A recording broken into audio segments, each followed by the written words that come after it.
মানুষ শিখে কি করছিল? নারী পুরুষের মাঝখানে, স্বামী স্ত্রীর মাঝখানে বিভেদ সৃষ্টি করছিল। এখন দেখেন না, পরিবারের স্বামী স্ত্রীর বন্ধন ভেঙে যায় না, কেউ কাউকে দেখতে পারে না, এমন হচ্ছে না? খুব ভালো সম্পর্ক, হঠাৎ করে সম্পর্ক খারাপ। এই জাদুবিদ্যা সত্য। এবং এখনকার অনেক ভণ্ড যে কবিরাজগুলো বের হয়েছে, এরা জিনকে তাবে করে নিয়ে এই জিনদের মধ্য দিয়ে মানুষের মধ্যে জাদু ছড়িয়ে দিয়েছে। এই জাদুবিদ্যা সত্য।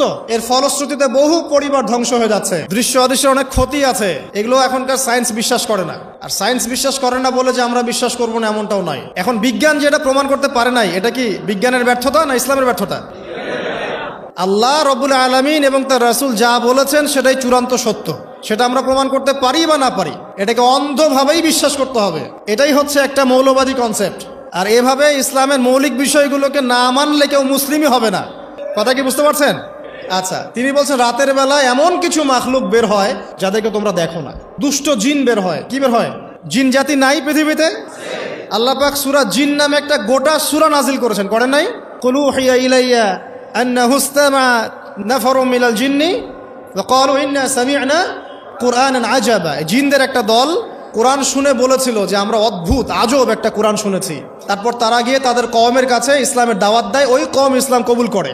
এটা নবী সাল্লাল্লাহু আলাইহি ওয়াসাল্লামের জীবনের সেই সময়কার ঘটনা, যখন নবীজি তায়েফ থেকে ফিরে আসছেন। তায়েফবাসী তাকে অত্যাচার করলো।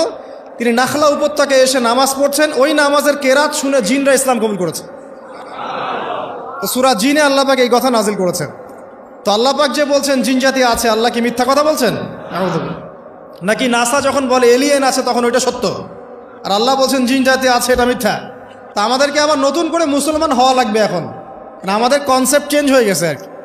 আবার দেখেন আল্লাহ পাক বলছেন সূরা জারিয়াতের 56 নম্বর আয়াতে, ওয়ামা খালাকতুল জিন্না ওয়াল ইনসা ইল্লা লিয়াবুদুন। আমি জিন আর মানুষকে শুধু আমার ইবাদত করার জন্যই সৃষ্টি করেছে। তাহলে দুটো জাতি পাওয়া গেল, জিন এবং মানুষ।